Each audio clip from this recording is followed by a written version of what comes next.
About 2 years ago, I had the opportunity to sit down and meet with Archbishop Thompson. It was just one of those get to know your bishop, or for him, get to know your priest meeting.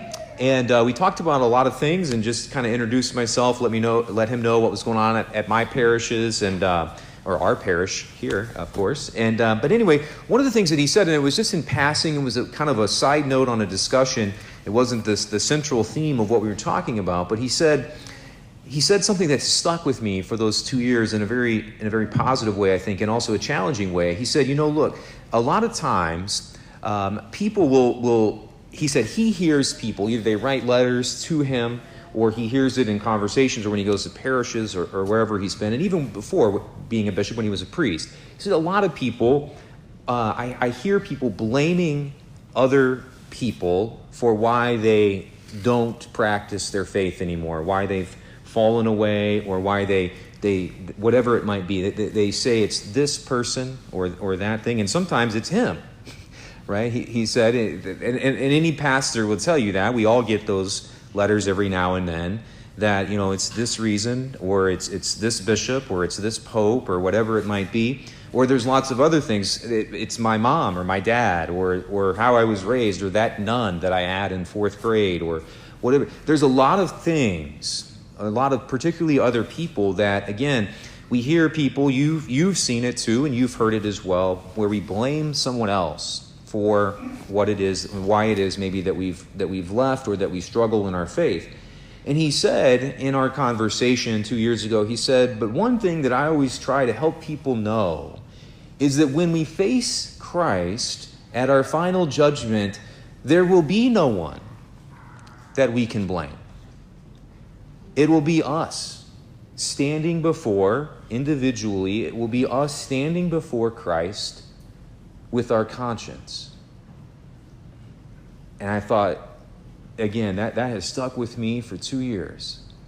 And it has motivated me and helped me a great deal. And I want to just reflect on that a little bit.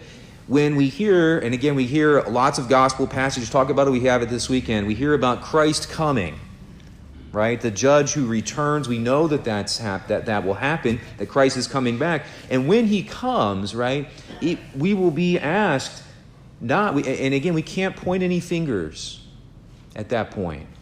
We have to give an accounting of what we've heard in our heart and what we've done and whether or not we've responded to that. There are 2 studies that came out that I came across this week, and I think a lot of people have been talking about them in the Catholic Church. First of all, 25% of Catholics under the age of 40 believe in the real presence of the Eucharist. 75% of 2 generations don't believe. 75% of Catholics who are young, who are under the age of 40, 3/4, do not believe that the bread and wine become Christ. And the other study that came out that I saw was there are 6.5 fallen away Catholics in our country for every person who joins the church. And the study said this is the quote from the study in summary: no other religious group analyzed experienced anything close to this ratio of losses to gains via religious switching. 6.5 fallen away for everyone who joins. I think it's important to keep those 2 things in mind and Archbishop's comments as we look at the readings. I'd like to reflect on them just a little bit. We hear this in the second reading today. We hear this letter from Hebrews. It says faith is something God gives us now, right? It's given to us. It is something that God pours out into us, and the church teaches that. It says the church says there are 3 virtues that are simply gifts of God directly poured out on us at our baptism and for the rest of our lives. Faith, hope, and charity, or love, right? Those 3 gifts are gracious, completely coming from God, completely poured out into our hearts.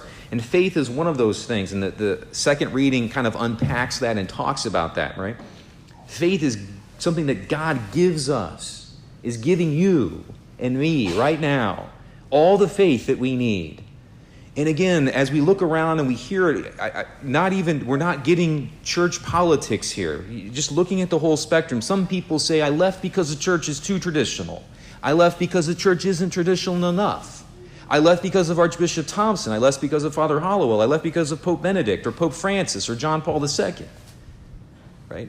whoever it might be, all of these people, we can go, I left because of sister, I left because of my mom, I left because of my dad, they weren't good enough Catholics. And again, some of those complaints, I'm not even trying to get into the validity of whether sometimes we do have bad examples.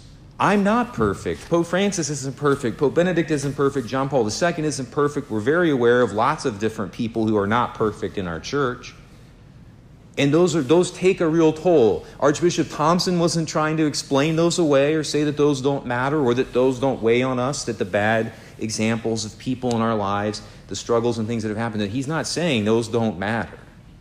Nobody would say that. We all realize if we had someone who gave us a bad example of the faith or made our life struggle, God knows that. But at the end of the day, what we also need to know is that God is giving us tonight and every day, every person, the people that aren't here and haven't been here for 30 years, God's giving them right now everything that they need to respond so that when the judge comes back, they can be found worthy of entering into eternal life of heaven. Right? It isn't anybody's fault. At the end of the day, we can't point fingers, and we have to just ask ourselves, am I responding to the faith that God is giving me? Have I had people in my life make it hard? Yes. And we can go all through that. But again, it's important. Jesus says, be ready. Be ready. Right? Because he's returning, and we need to think about that. And I think that one little exercise that I would walk us through here at the end, right, is I think it's important for us to take all the examples of other people and all the failings of all of the other people in our lives that are Catholics and the people that raised us or whatever it is, and set it off to the side for a second. And I think what we need to do is ask ourselves a question. Is the world broken? Is the world broken? Yes, it is. I think we all recognize that. We see that the world, our country, the world in general, everywhere, every human person, it's not working. Right? There's something that's going on there that is in need. And God has a solution. God is saying, follow me, trust me, respond to me. And that is something that takes place first and foremost as a dialogue in my heart, on my conscience, me standing before God and speaking and listening to that and spending time in prayer and spending time in his presence. That, if I do that, what I begin to hear is I begin to hopefully realize that the world is broken and that God has the solution. He's giving us the solution. He is changing us, and we can respond to that and allow that grace to flow through our veins and change us and make us into people who, when he returns, he will say, well done, good and faithful servant, come into my Father's glory. That's the whole point. The world is broken. Nothing else here is going to fix it except Jesus Christ. And we are all broken, and we are in need of that. And the only person that can fix that is Jesus Christ. And he's doing right now, in this moment, and will continue until you draw your last breath, giving you what you need to respond and become a saint. That's the question that we need to ask. And again, all the crosses and difficulties that other people have made or the bad examples that they've provided are certainly a part of our experience, but they're not something that's going to allow us to point the finger at someone else. We look at ourselves. We hear in that second reading, then in conclusion, it says a very beautiful line. It says, Abraham was rewarded because he believed that the person, God, who is offering the promise is trustworthy. He believed that God is trustworthy.